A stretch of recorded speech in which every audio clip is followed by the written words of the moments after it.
Hordoftoota fi dhaggeeffattoota chaanaalii waamicha qubee akkam jirtu nagaa keessanii gaarrallee walitti deebineerraa har'as immoo warra nu hordoftaniif barumsa tokko qabadhee isiniif dhiyaadheerraa.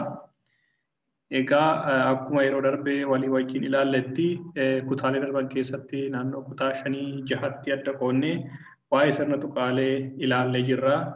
Egaa namoonni isa sana hordoftan waan baay'eerraa akka baratan abdiin qaba.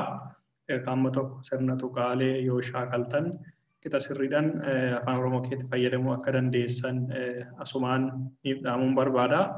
Kanaafiyyuu shaakalaa isiniin jechuun barbaada. Akkasuma immoo namoonni gaaffii qabdan yaada qabdan of kennaa isiniin jedha akkuma itti armaan dura kennaa jirtu jechuudha.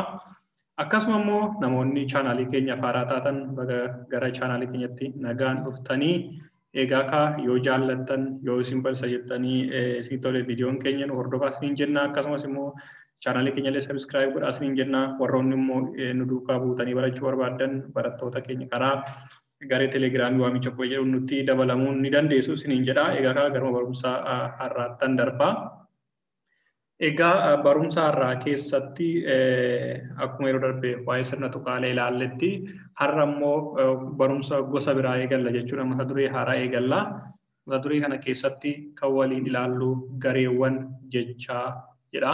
Egaa garee jechaa kana yookiin gareen jechootaa maal akka ta'an kutaa barnootaa itti aanan 2 yookiin 3 keessatti adda qoonnee walii wajjin ni ilaalla jechuudha.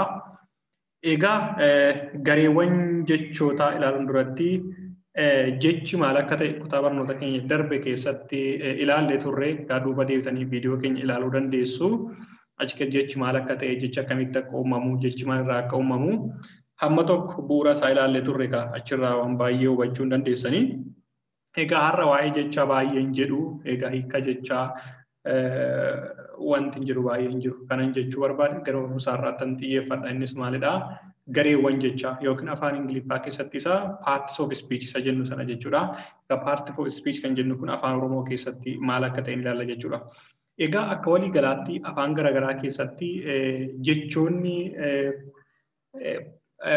gareewwan garaagaraa qabu yookiin gareewwan garaagaraatti qoodamu jechuudha afaan garaagaraa keessatti. Yeroo baay'ee fakkeenya afaan baay'ee keessatti gara 8tti qoodamu. Egaa kanaaf afaan tokko keessatti jechoota garee isaatti qooduudhaa fi egaa hayyootuma afaan sanaatu murteessa jechuudha. Egaa hayyoonni afaan Oromoo illee warri afaan Oromoo irratti xiyyeeffatee qoratee gareewwan jechaa kana afaan Oromoo keessatti bakka gurguddaa 5tti qoodaniiru. Egaa isaan kana immoo mee tokko tokkoon ni ilaalla. Egaa fakkeenyaaf 5 kun eenyu akka ta'anii isaan immoo kam of jalatti qabatu yookiin gosa jechaa kam of jalatti qabatu kan jedhu hin ilaalla jechuudha. Kanaafuu na duuka bu'aa na hordofaa isiniin jedha. Egaa afaan Oromoo keessatti gareewwan jechaa bakka gurguddaa 5tti qoodamu jedhaniiti kan murteessan jechuudha hayyoonni afaan Oromoo. Egaa isaan kunis 5 armaan gaditti tarreessinu kanneen ta'u jechuudha. Tokkoffaa irratti maqaa yookiin afaan Ingiliziitiin noun jennu jechuudha. Lammaffaa irratti maqibsii yookiin adjektiivii jennu jechuudha afaan Ingiliziitiin. Sadaffaa irratti xumura yookiin verbii isa jennu jechuudha. Afuraffaa irratti xumibsii yookiin adverbii isa jennu fi 5ffaa irratti durduubee yookiin pre and post position isa jennu jechuudha. Egaa maqaa jechuun maal jechuudha yoo jennee ilaalle xiqquma isaa introduction isaa seensa laaluu fi maqaa jechuun jecha wanti tokko ittiin waamamudha yookiin immoo maqaa wanti tokko bakka bu'uudha jechuudha. Maqaa jechuun jecha wanti tokko namas haa ta'u, iddoos haa ta'u, bineensas haa ta'u, beelladas haa ta'u, mukas haa ta'u, laggeenis haa ta'u kan maqaa jedhamu jecha wanta sana bakka bu'ee ittiin waamamu yookiin bakka bu'aa maqaa sana bakka bu'aa wanta sanaa yoo ta'e maqaa jenna jechuudha.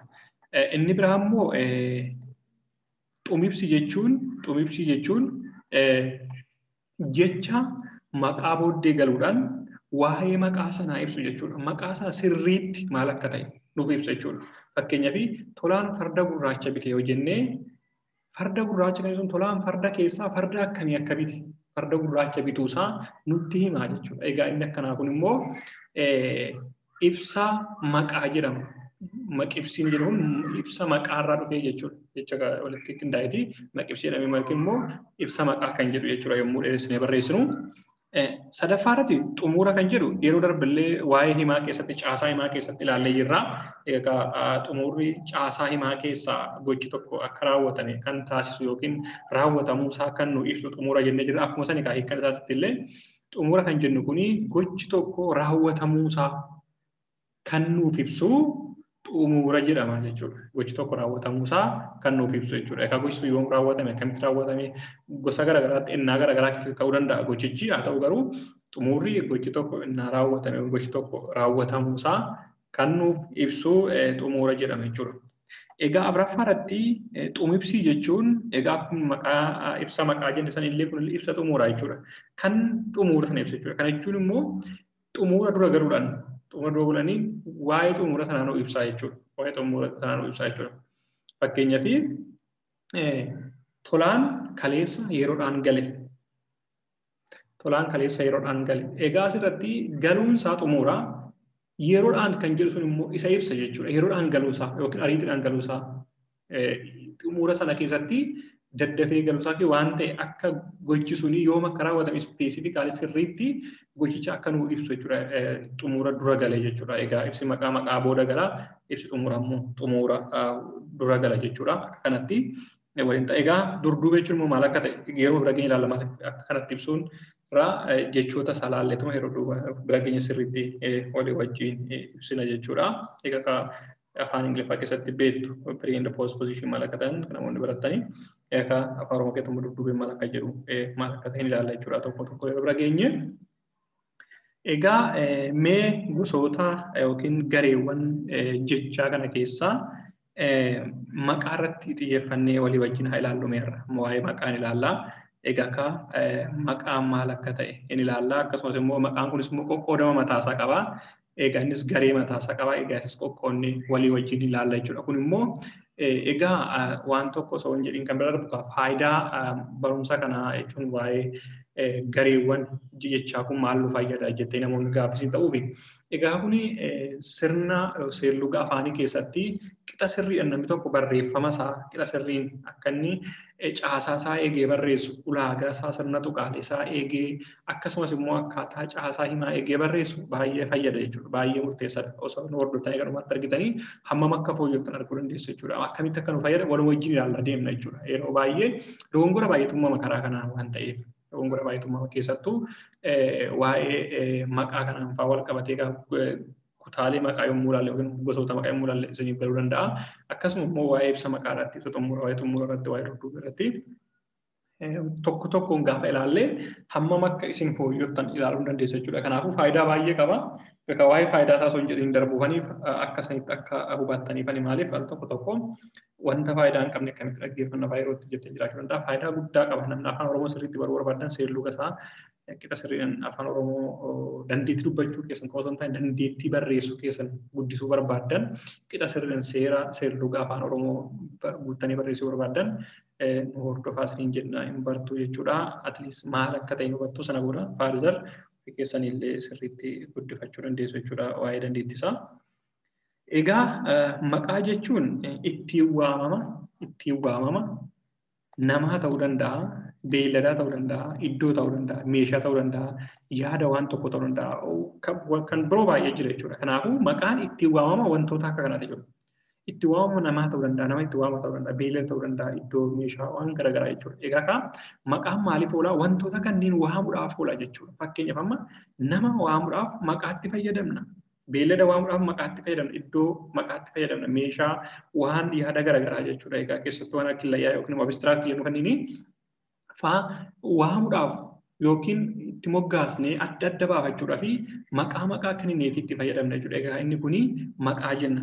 Gama biraatiin immoo maqaanii wantoota kanneen bakka bu'uuf illee ni fayyada jechuudha. Wantoota kanneen illee bakka bu'uuf ni fayyada jechuudha. Fakkeenyaaf amma nama caalaa jennu tokko yoo fudhannee maqaan isaa caalaa bakka bu'ee jira jechuudha. Kanaaf iddoo caalaa tokko waa'ee caalaa tokko haasa'uudhaaf yookiin immoo dubbii caalatti dubbachuudhaaf caalaan qaaman jiraachuun qabu jechuudha. Caalaan maqaan isaa jiraate ga'aadha. Fakkeenyaaf waa'ee caalaa seenaa caalaa barreessuudhaa fi caalaa jennee maqaa caalaa sana fayyadamna jechuudha. Kanaaf maqaan isaa maal godha jechuudha? Caalaa bakka bu'ee akka caalaatti fayyada jechuudha. Fakkeenyaaf seenaa nama yeroo darbe tokko yommuu haasofnu maqaa isaa fudhannee haasofna. Dhaloonni maqaa nama beeku qaama nama san qaamanii argine eenyu akka ta'e hin beeknu maqaa isaatiin bakka buusnee fayyadamna. Kanaafuu egaa maqaan maal akka maalitti fayyada jechuudha? Akka bakka bu'aa namaatti yookiin iddootti yookiin meeshaatti yookiin yaada tokko yookiin immoo laggeen ta'uu danda'a, gaarreen ta'uu danda'a, garbawwan waama feeyyuu haa ta'u wantootuma biyya lafaa kanarratti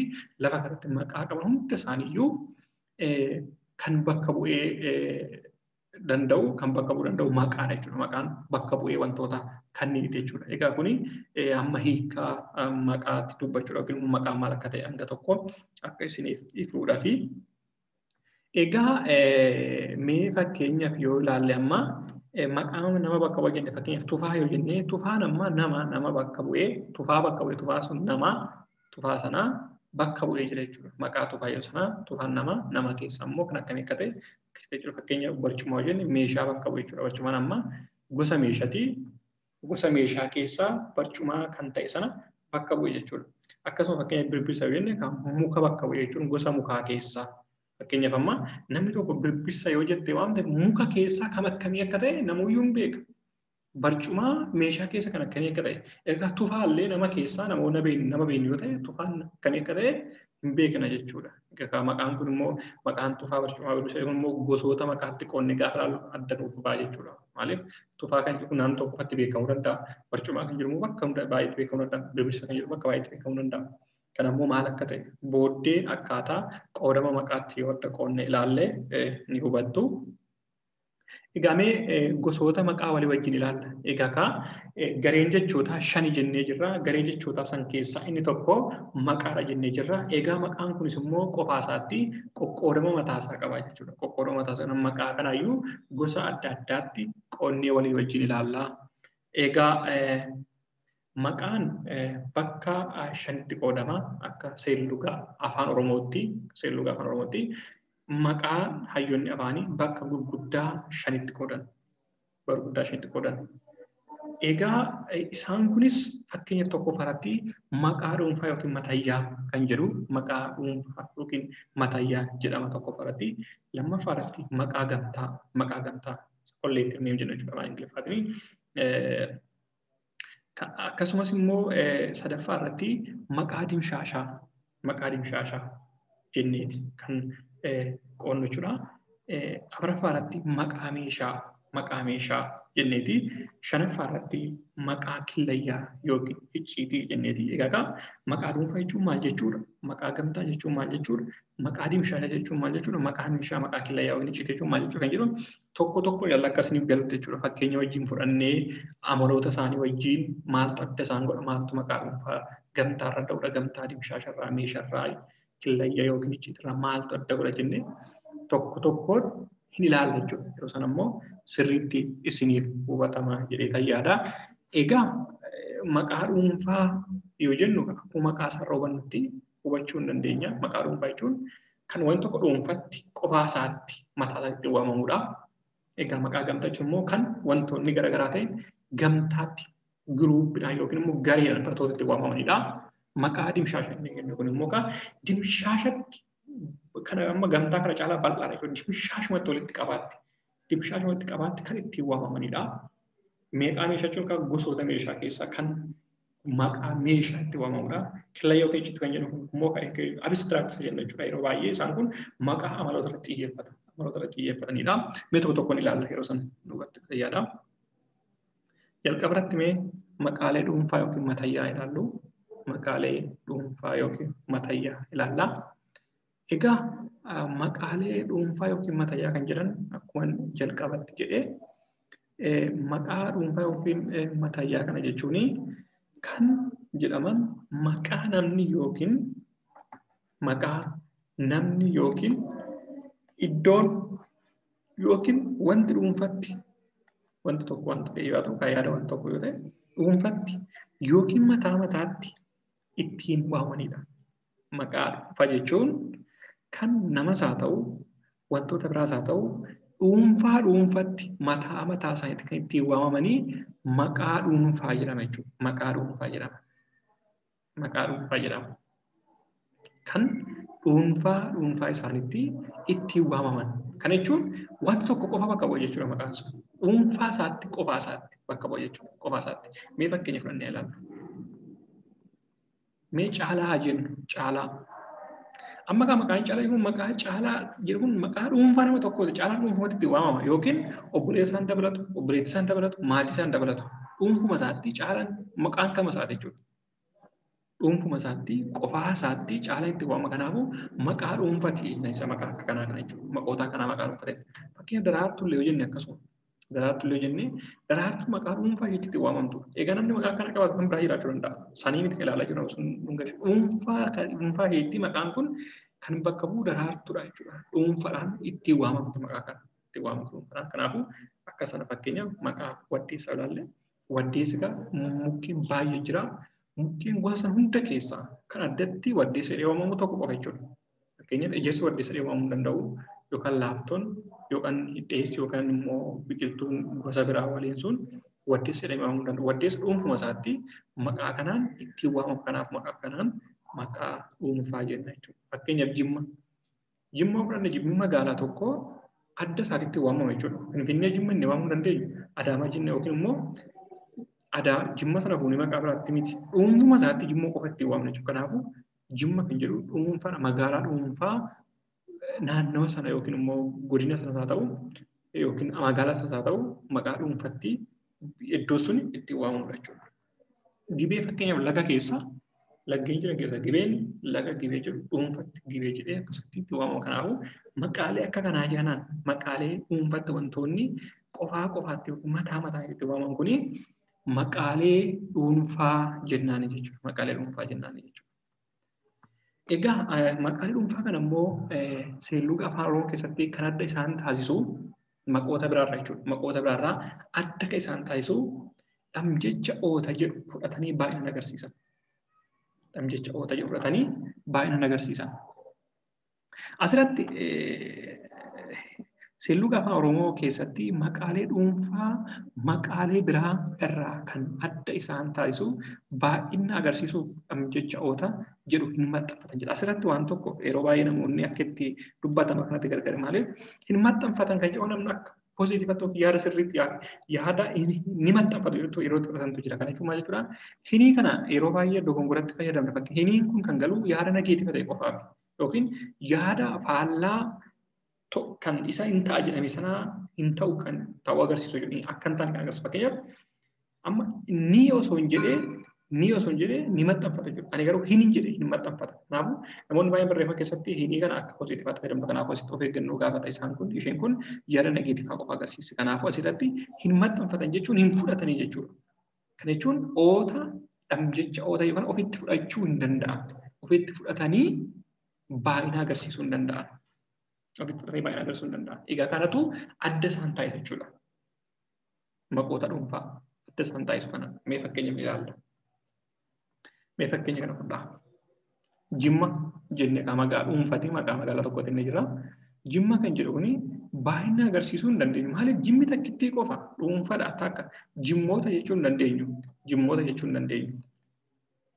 Maaliif jimmi maqaa magaalaa tokkooti baay'ina agarsiisuu hin dandeenyu.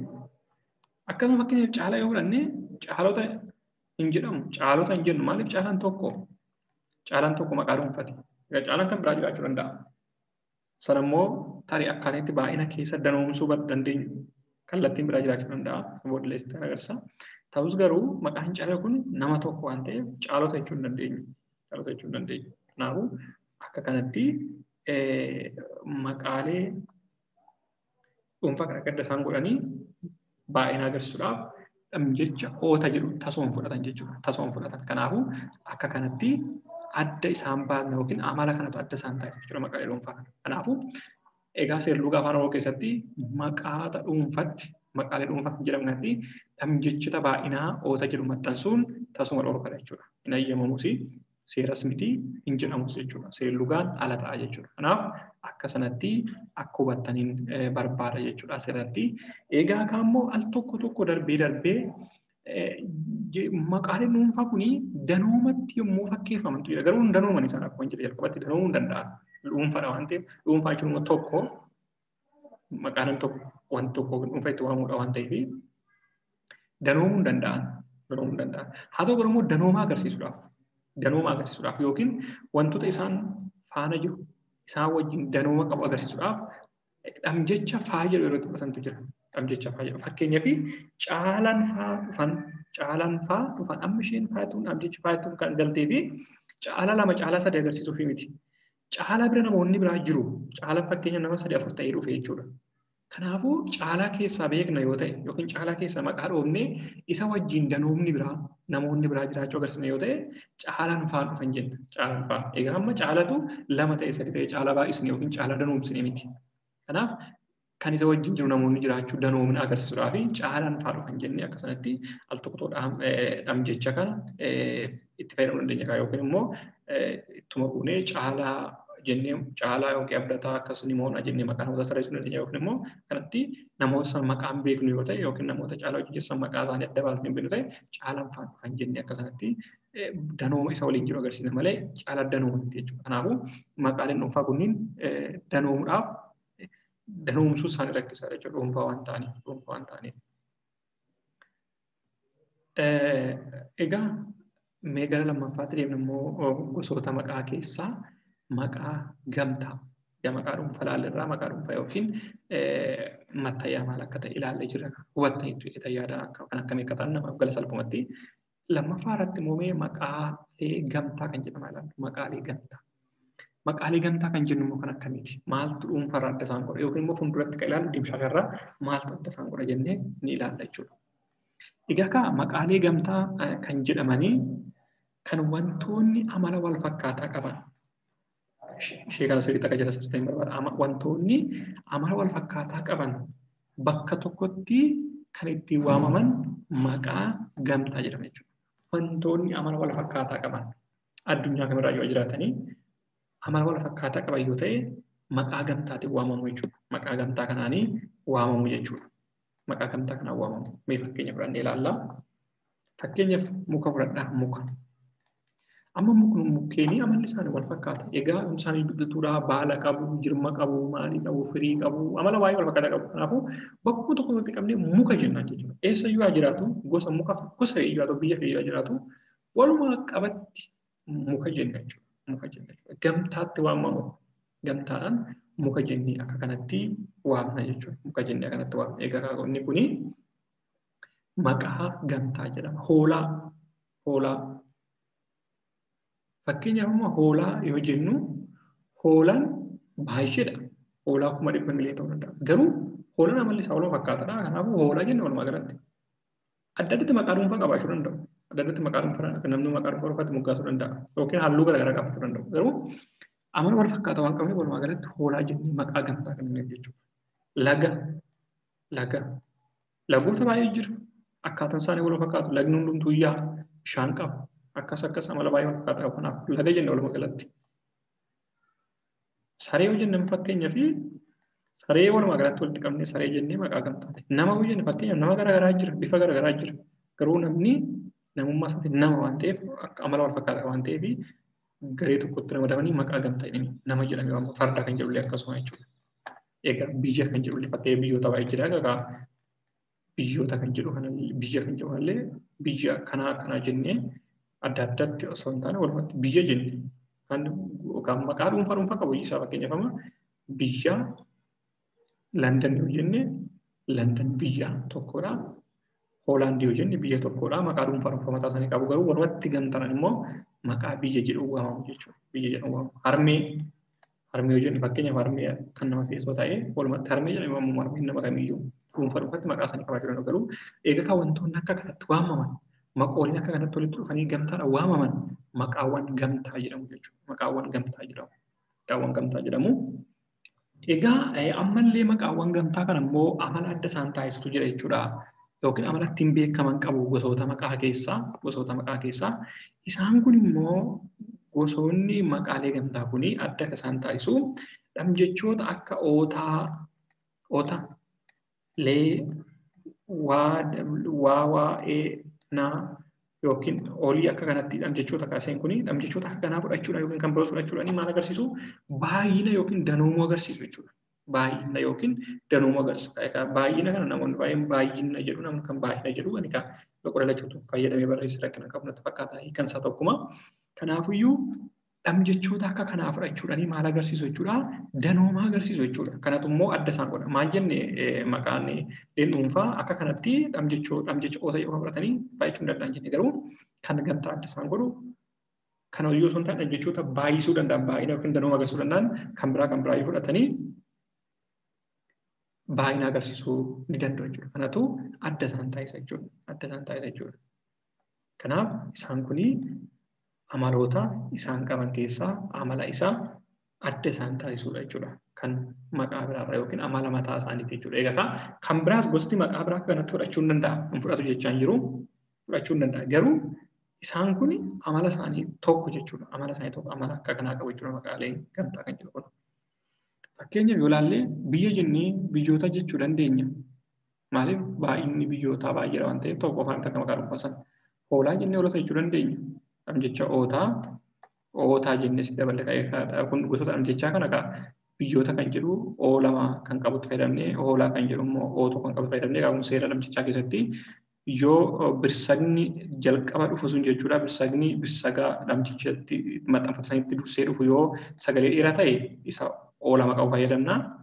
Yoo immoo fakkeenyaaf birsagni jecha sanaa dhamjichatti maxxanu dursee dhufu yoo sagalee dheeraa qabaate ishee oo tokko yoo kan fayyadamne jechuudha. Kanaafuu biyya kan jiru keessatti birsagni jalqabaa inni kuni sagalee gabaabaa qabaa. Kanaafuu ishee oo lama fayyadamna.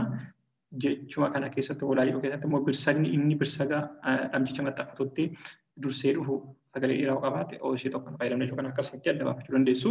Kan yeroo biraa fayyadamu jechaa yeroo ilaallu sirriitti ni ilaalla jechuudha. Ammaaf akkuma wannaati. Fakkeenyaaf akkasuma gaara jennee gaarawwan jechuun yookiin immoo gaarreewwan jennee akkanatti baay'ina agarsiisuu danda'a jechuudha. Dhamjechoota dabalachuudhaan baay'ina agarsiisu jechuudha. Maqaaleen gamtaa kunniin akkasuma laga jennee laggeen jechuu dandeenya. Dhamjecha eenjekuma fudhatee lammii jennee lammiilee jechuu dandeenya. Leeshee jettu kana dhamjecha akka kanaa fudhatee akkasuma jaarsa jennee jaarsoliidhaan jechuu dandeenya. Dhamjecha ishee olii jettu kana fudhatee egaa akka kanatti maqaaleen danoomaa maqaaleen gamtaa kun danoomaa agarsiisuu danda'u jechuudha. Dhamjechoota gosa akka kanaa fudhachuudha. Gosa akka kanaa fudhachuudhaani danoomaa agarsiisuu danda'u jechuudha. Kuni amala yookiin immoo maqaalee gamtaa kana amala adda isaan taasisu yookiin immoo kan biraarraa amala akka kanaa qabaachuu isaanii jechuudha. Egaa amala kanas kan biraa kan qaban jiraachuu ni danda'u jedhanii.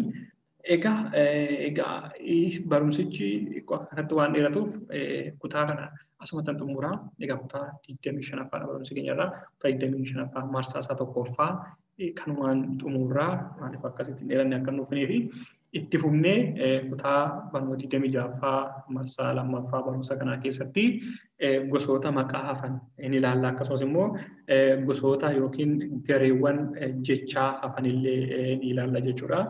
Egaa namoonni nu hordoftan gaaffii yoo qabaattan yaada yoo qabaattan akkasuma waanuma isinitti dhaga'ame kamiyyuu karaa yaada koomentii nuuf kaa'uu ni dandeessu. Akkasuma karaa garee keenya telegiraamii nuuf kaa'uu ni dandeessu. Akkasuma immoo nu jajjabeessuu ni dandeessu. Nu qeequs ni dandeessu. Maaliif dogongoratti illee irraa wal deebisuudhaaf dogongorri soo jiraate wal jajjabeessu soo jiraate kallattii kamiiniyyuu wal bira dhaabachuu ni dandeenya jechuudha. Kanatti afaan keenya hin fooyyessinaa, hin barannaa, sirriitti hin cimsinaa, seerluga saayikilii hin barreessinaa, afaan keenya hin guddisnaa. Dhalootuma kanarraa eegama waan ta'eef akkasitti akkuma yeroo hundumaayyuu jedhu haa cimnu. Warra beekumsaan guutuu taatan immoo isin ilaallatu. Warruma beekumsi isin tirru ta'e koottaa itti dabalata waan tokko irraa dabalattu isin jenna. Akkasumatti wal hubanna. Maaliif yeroo baay'ee namoonni waa barachuu kana badaa hin jaallannu. Haa ta'u kan warri immoo barachuu jaallatu. Warri beekumsi itti hir'u jechuudha. Warri guutuu ofiin jenne beekumsaan koottaa nurraa baradhaa isin jenna. Egaa barumsi keenya inni itti aanu kutaa 26ffaan yeroo itti fufa jechuudha. Egaa barumsi keenya irraa kanuma yaada koomenta qabatanii namoonni chaanaalii keenya haaraa taatan immoo sabiskiraayib godhaa ta'u maatiin isaatiin jechuu barbaanna hanga barumsa irraatiin walitti deemnutti nagaa.